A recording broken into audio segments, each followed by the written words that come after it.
Hi friends, I am Sajina. Today we can see the antifungal antibiotics. We have already studied the different classes of antifungal agents in the previous lecture.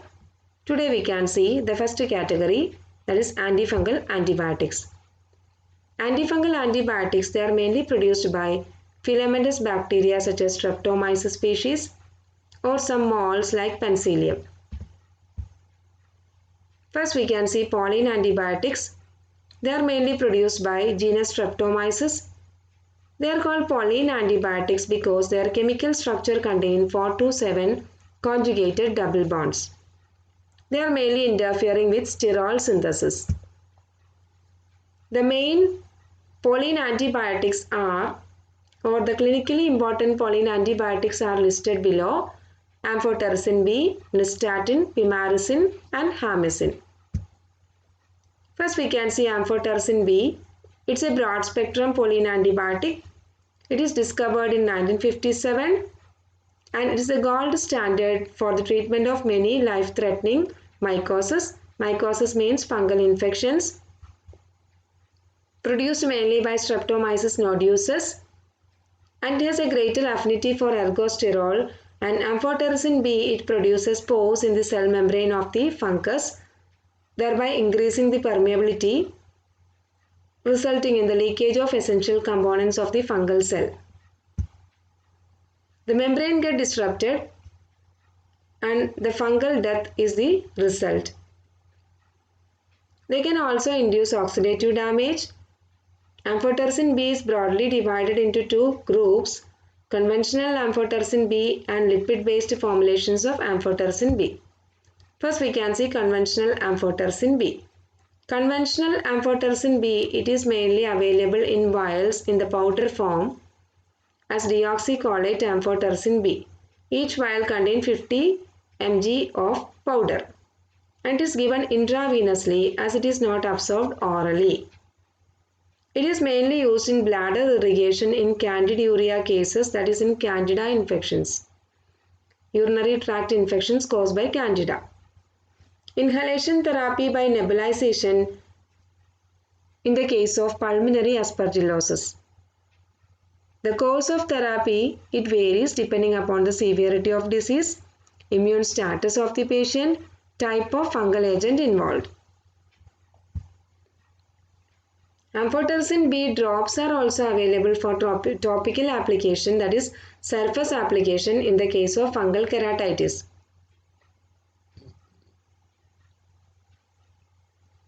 The drug causes significant renal toxicities which limits its therapeutic uses.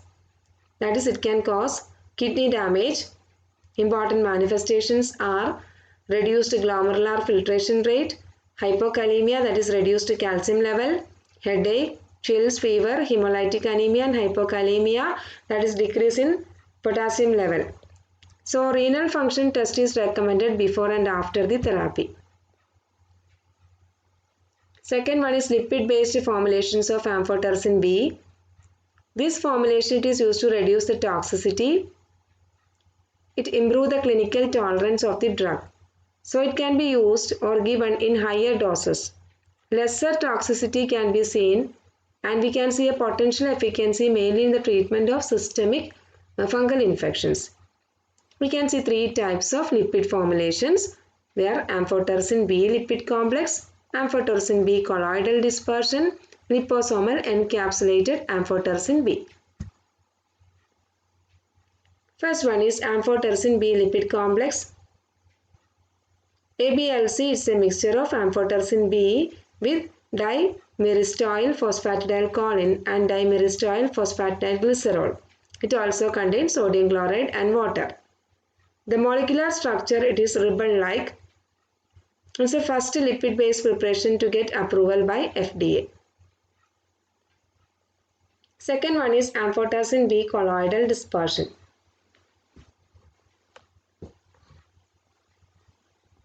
In ABCD, amphotericin is complexed with cholesterol sulfate. It is having a disc-like molecular structure. It is also approved by FDA in 1996. Third one is liposomal encapsulated amphotericin B. It's a true liposomal formulation. Liposomes are biodegradable phospholipid vesicles and these are formed of phospholipids such as lecithin, phosphatidylserine, etc. They are very effective, but one of the main drawback is liposomal preparations. They are having a very high cost. Indian version of liposomal amphotericin B was originally prepared by Professor B.K. Bachawat and colleagues in 1991. The peculiarity of this preparation is it is very cheap and is having a very good efficacy, and both parenteral and topical applications are available. Parenteral means the routes other than oral route. Amphotericin B can also be used for the treatment of non-fungal infections such as leishmaniasis, leprosy, amoebiasis, etc. That's all about amphotericin B. Second one is nystatin. It is the first antifungal antibiotic discovered. Then produced by Streptomyces noci. It combines with fungal cell membrane and it can interfere with the processes, that is vital cell processes such as respiration and glucose utilization. It exhibits fungistatic and fungicidal activity depending upon the drug concentration, susceptibility of the fungus, and the presence of some factors such as blood, pus or tissue fluid, which reduces its activity. It is not absorbed orally.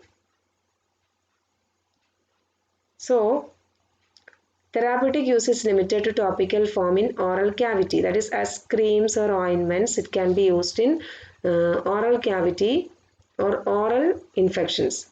It is mainly used in candida infections. It is non-toxic. It has some general side effects such as nausea, vomiting, diarrhea when they are given or when it is given in high dose. Nystatin, it is available as mycostatin in the form of suspensions, powder, cream, ointment and vaginal pessaries with different functions. Oral suspension mainly contain 1 lakh units per ml. Concentration is 1 lakh units per ml. Here we can see different types or different forms of nystatin. That is, it is available as ointment. Some we can see in the form of oral suspension, tablet form, then in the powder form and also as vaginal pessaries. Third one is pimarizine. It is obtained from Streptomyces natalensis. It shows efficacy in keratomycosis, mainly caused by some resistant fungal strains such as Fusarium solani and Aspergillus species. Pimarizine, it is commercially available as natamycin or natamet, and the suspension is used mainly as an ophthalmic ointment or eye drops can be available, and the percentage of this pimarizine in the eye drop is 5%.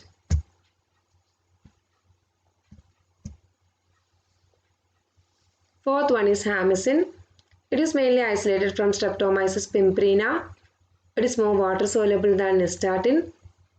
The use is restricted to topical applications for oral thrush, cutaneous candidiasis and otomycosis. Otomycosis means fungal infection of ear. Insufflation of hamicin powder used for pulmonary mycosis. This oral thrush is also a fungal infection of mouth, mainly oral cavity. Second category is other antibiotics. It mainly contain griseofulvin and pradimycin. Griseofulvin is a narrow spectrum oral antifungal antibiotic. It was first produced by Penicillium griseofulvum. It is fungistatic, very effective in the treatment of dermatophytosis. There is no major side effects. Some minor side effects can be seen. These include headache, nausea, vomiting, bad taste, skin rashes, etc. Second one is pradimycin. It's a potent antifungal antibiotic. It is mainly produced by actinomycetes, that is Actinomadura hibisca. The drug acts through calcium-dependent binding to mannan in the cell wall. Show fungicidal activity against Candida albicans and some Aspergillus species. That's all about antifungal antibiotics. Hope you all understand the session. Thank you.